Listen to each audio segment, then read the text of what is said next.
Welcome back teman-teman netizen yang saya hormati dan yang juga merupakan viewers, subscribers dan juga supporters dari channel YouTube Triple B.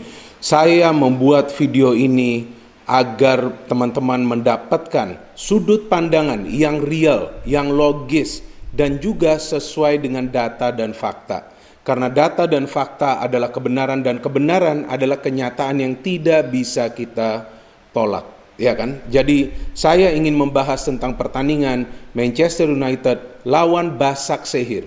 Ya kan, beberapa kali saya membuat review pertandingan dari Manchester United, tetapi saya tidak mendapatkan respons yang luar biasa seperti saya terima pada saat saya membuat video tentang klub-klub dari Liga Inggris lainnya seperti Liverpool, seperti Arsenal, ya, dan kemudian seperti Chelsea. Nah, saya justru ingin agar teman-teman yang merupakan fans atau juga yang bukan merupakan fans dari Manchester United mendengarkan analisa saya tentang MU, ya, karena kan sekarang MU bisa meraih sebuah kemenangan yang besar di mana mereka juga bisa membalas dendam setelah mereka kalah sebelumnya di Turki dari klub yang bernama Başakşehir. Oke, itu sebuah kejutan pada saat MU kalah di Turki. Tapi sekarang ketika MU bermain di kandang sendiri dan MU butuh kemenangan agar mereka bisa lebih memastikan ya kan langkah mereka untuk lolos dari fase grup Liga Champions, di mana kita tahu ini disebut sebagai grup neraka, di mana juga gabungnya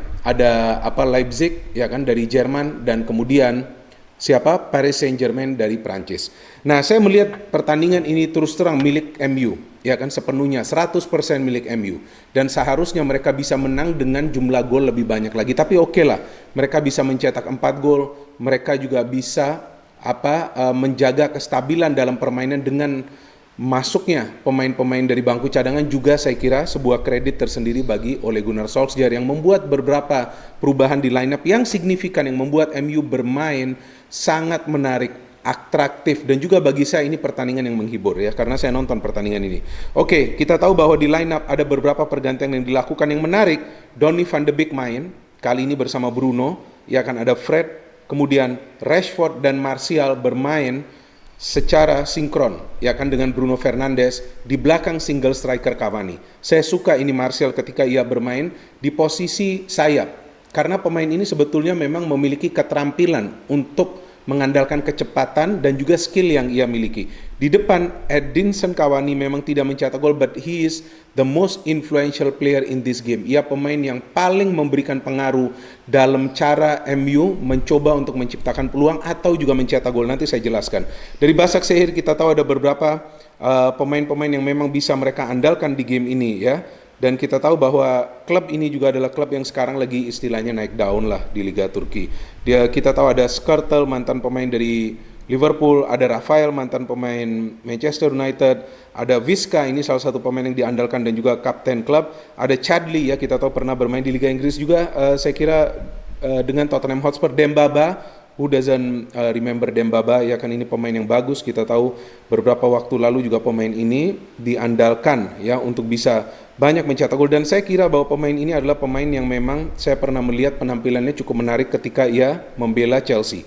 Oke, jalannya pertandingan memang seperti biasa MU akan keluar menyerang, dan tentu klub-klub yang bermain di MU akan lebih pertama mencoba untuk mencegah MU mencetak gol lebih awal.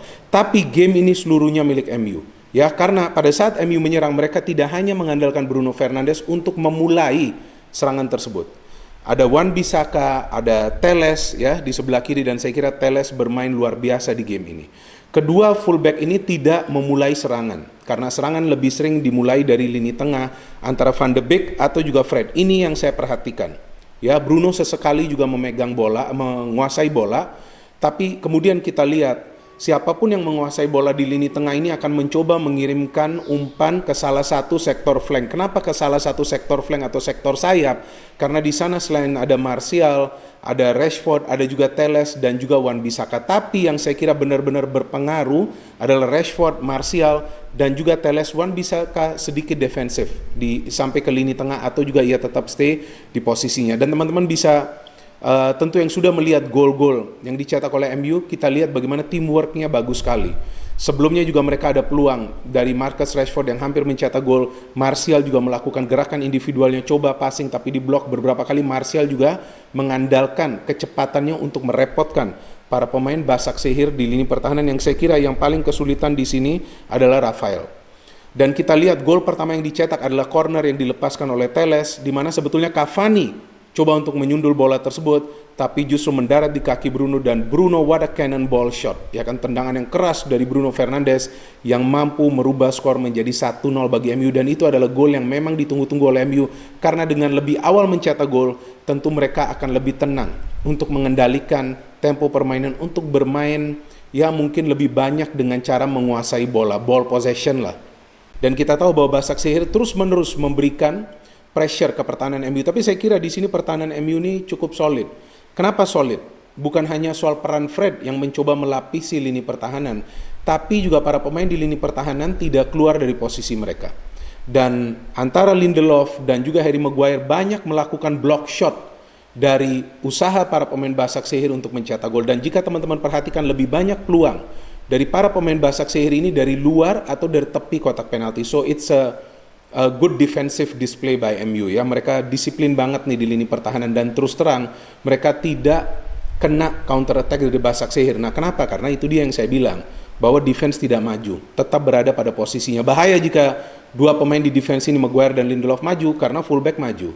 Ya, kemudian permainan ini terus dikembangkan dari sayap dari MU. Jadi jika ada counter, ini akan mengekspos pertahanan dari MU apabila para pemain di center of defense ini juga ikut membantu serangan. Van de Beek, saya tidak melihat ada passing yang ia berikan salah atau tidak akurat terus, ya kan? Dan Bruno Fernandes lebih banyak berada di depan mendekati kotak penalti pertahanan dari Başakşehir, dan gol kedua juga Telles melepaskan umpan di mana lagi-lagi ada Cavani di sana, tapi justru kita lihat bahwa penjaga gawang Başakşehir di sini ya, yang memang saya kira penampilannya tidak begitu baik ya, Günok di sini kita lihat ya sebetulnya coba untuk menepis bola tersebut, tapi justru lepas. Dan di sana kita lihat ada Bruno Fernandes, dan Bruno Fernandes bisa mencetak gol keduanya di game ini.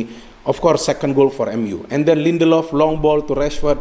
Ya, Boli saya tidak tahu tuh ia memikirkan atau kenapa ia melakukan keputusan seperti itu untuk mendorong Rashford. Jelas penalti. Kenapa bukan Bruno? Yang saya ikuti beritanya bahwa ternyata Bruno setelah game lawan West Brom di English Premier League yang lalu, Bruno mengatakan kepada Rashford bahwa jika ada penalti lagi bagi timnya, maka yang akan mengeksekusi adalah Rashford, dan Rashford mengeksekusi penalti dengan begitu sempurna. Jadi di sanalah saya melihat bahwa secara internal kita lihat hubungan di antara para pemain MU fine-fine saja. Jadi Bruno juga tidak egois, padahal bisa saja ya mencetak hat-trick. Kemudian kita tahu ada gol yang dicetak oleh Başakşehir, ya kan, saya harus ingat nih nama pemainnya ya teman-temannya. Tentu saya tidak hafal kalau nama pemain Başakşehir. Turuc, ya kan, kita tahu Turuc sebetulnya mengeksekusi tendangan bebas yang saya kira sebetulnya sudah di-save oleh De Gea, tapi ternyata dilihat sudah melewati garis gawang. Dan kemudian ini yang saya suka dari Ole ya, sekarang ia sudah mulai berani menurunkan pemain-pemain dari bangku cadangan.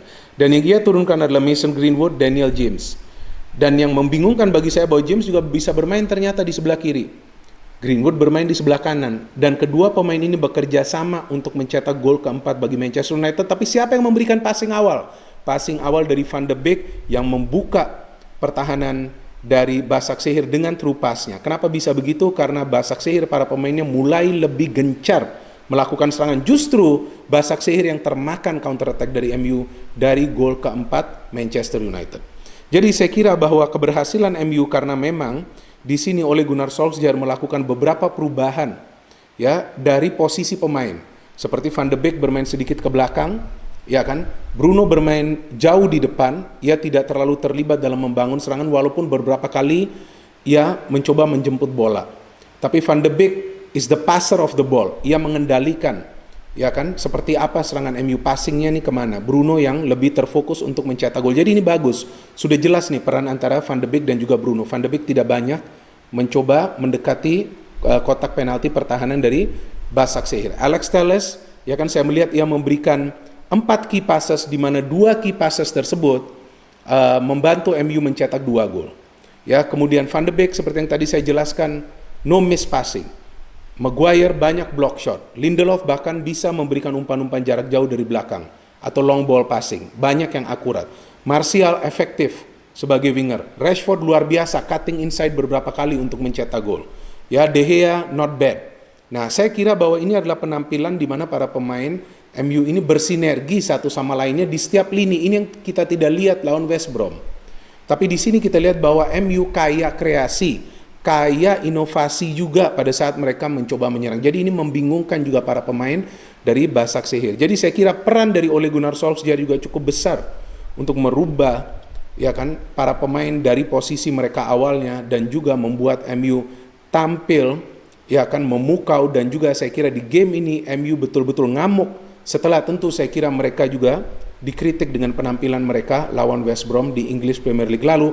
Ada penalti lagi, tapi memang ada foul ke Rashford ya. Jadi coba kita berhentilah bicara soal MU adalah tim yang memang dibantu oleh wasit ataupun oleh VAR karena banyak mendapatkan penalti. Kalau foul ya penalti, ya gol atau tidak gol ya itu nanti tergantung kepada pemain yang mengeksekusi penalti tersebut. Jadi dari grup neraka ini MU hanya membutuhkan 1 poin lagi agar mereka bisa lolos. Next game is lawan Paris Saint-Germain, itu juga akan lebih krusial lagi. Jika MU draw means they qualify from the group, dan itu juga akan merupakan salah satu keberhasilan dari Ole Gunnar Solskjaer di awal musim ini. Saya masih berbicara di awal, dan Ole ini setiap kali timnya dikritik tahu-tahu ngamuk ya. So we wait the next game for Manchester United in the English Premier League, saya kira lawan Southampton, dan kita tunggu apakah tetap akan kaya inovasi, kaya kreasi, dan juga menghibur ya permainan dari Manchester United.